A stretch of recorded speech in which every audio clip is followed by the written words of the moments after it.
Selamat malam para pendengar setia di seluruh Indonesia di Dongeng Aki Rukman. Selamat mendengarkan dan tetap merdeka.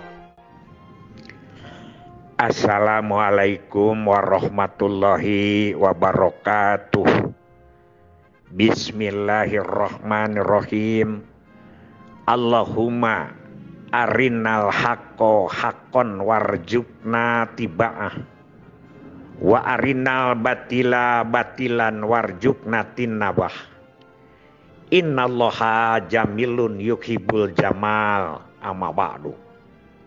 Bapak, Ibu, dan kawan-kawan sekalian serta anak cucu Aki dimanapun menyimak dongeng ini. Karena ini minta terusan ya kepada kawan-kawan yang masih memerlukan pedoman-pedoman tentang upacara adat perkawinan Sunda.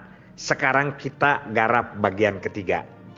Karena tentu saja hampir semua dari adat ini masih dipakai. Hampir semua.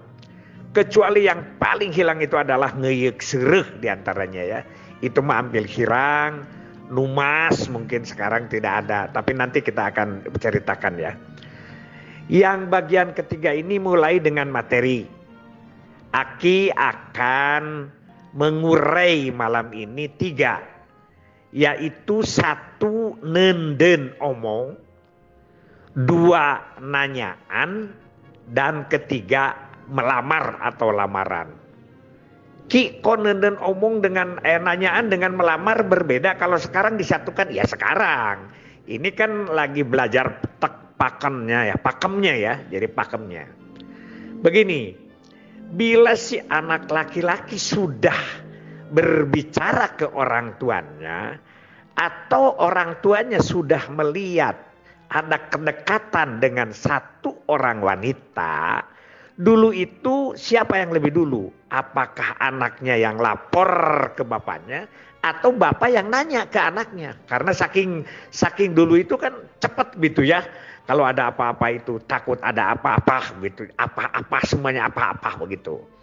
Jadi ditanya, loh kamu ini sudah dekat dengan si Anu, gimana itu?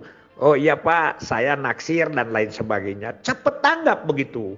Lalu si orang tua laki-laki itu adalah memberikan nitip pesan. Menitip pesan segera menghubungi kepada keluarga perempuan. Mungkin dulu bisa dengan surat atau kurir ya, perintah. Itu sebagai tanda ibran. Nenen omong itu ya. Kalau sekarang ya zamannya sudah ada HP, zamannya sudah ada pertemuan dekat dan lain sebagainya. Dulu itu jangankan keluar kecamatan atau luar kabupaten. Antar desa saja isi pesan itu mengutus begitu ya. Karena saking tidak kenal dan lain sebagainya. Apakah nenden obong ki sekarang masih ada? Ada. Tidak mungkin ya orang yang mau datang ke tempat itu tidak janjian dulu. Ya itu semacam janjian lah gitu. Tapi kalau dulu itu tidak ada jawaban pun itu sudah artinya diterima ya. Jadi nenden omong ini sama dengan ibran, memberikan tanda bahwa saya atau kami, keluarga kami akan datang kepada rumah calon si yang dipinang oleh anaknya itu.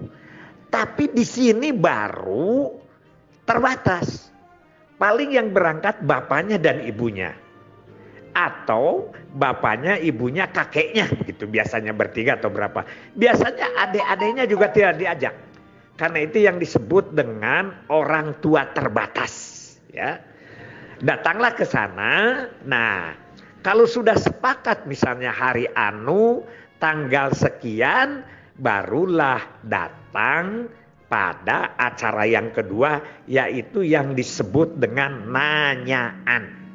Ini juga terbatas, belum banyak biasanya ya.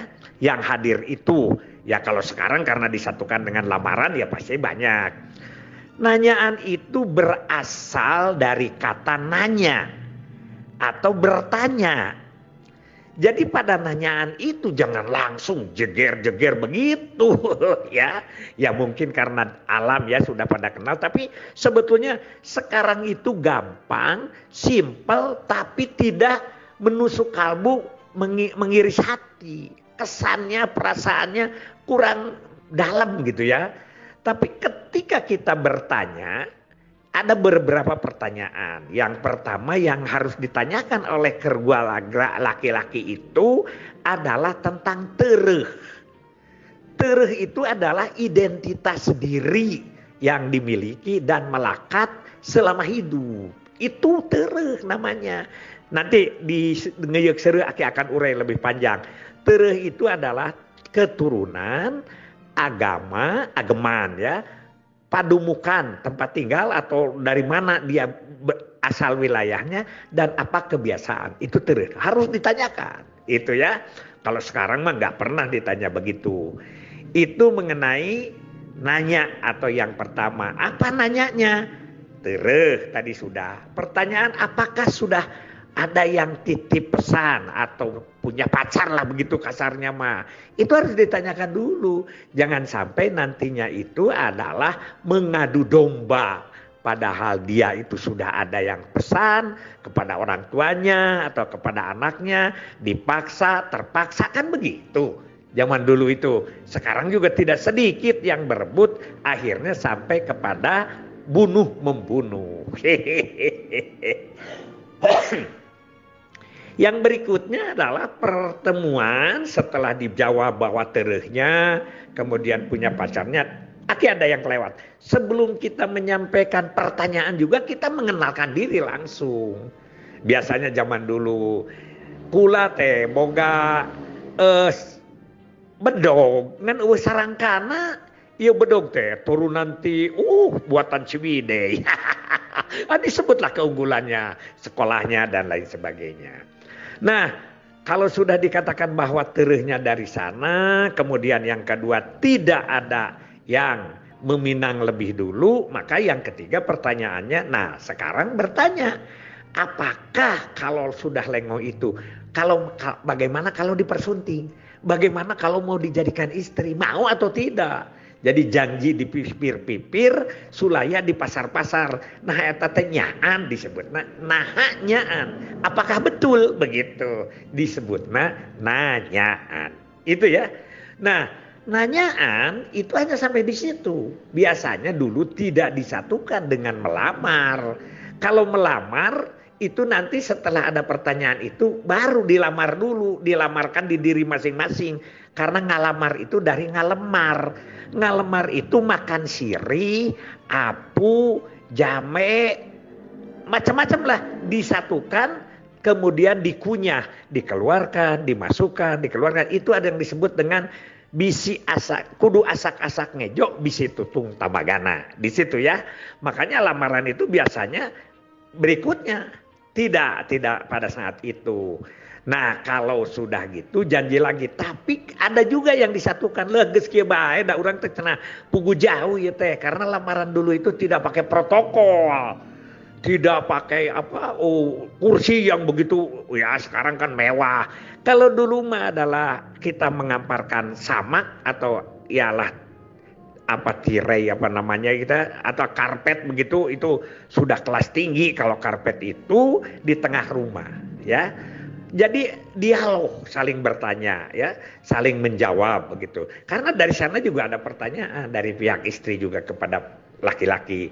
Nah, disitulah baru disebut kalau memang tidak ada yang punya, kemudian mau, kemudian sudah dikenal terusnya mau, ya disitulah yang disebut lamaran. Lamaran itu adalah nyang can muning kutalina. Nah, jalma janji ku ucapna, seperti itu, kira-kira seperti itu. Makanya dulu kalau melamar itu pakai sesajennya itu lamaran, seureut dan lain sebagainya, itu tandanya. Soal berikutnya mau ditambah dengan uang dan lain sebagainya itu terserah. Cuman kalau di budaya sunat tentang tukar cincin itu kayaknya itu dari barat, nggak tahu lah.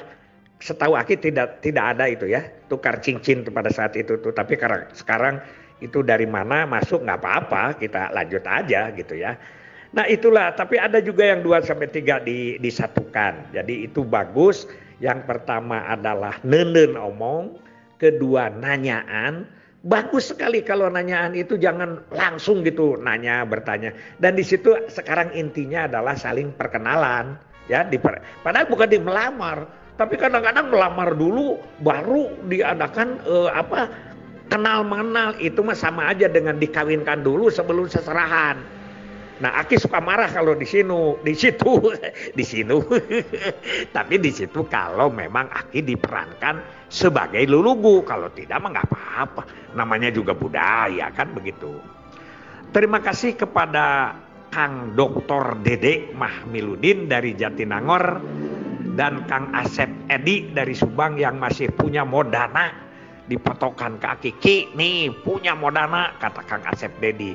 Tapi belum ada job nih sampai sekarang. Paling-paling nanti Rayagung ya, tenang saja. Kan punya modana itu untuk ilmu bukan untuk job. Ya kalau ada job itu alhamdulillah. Sekian judul dulu dari Aki. Hasbunallah wa ni'mal wakil. Ni'mal maula wa ni'man nasir. Wassalamualaikum warahmatullahi wabarakatuh.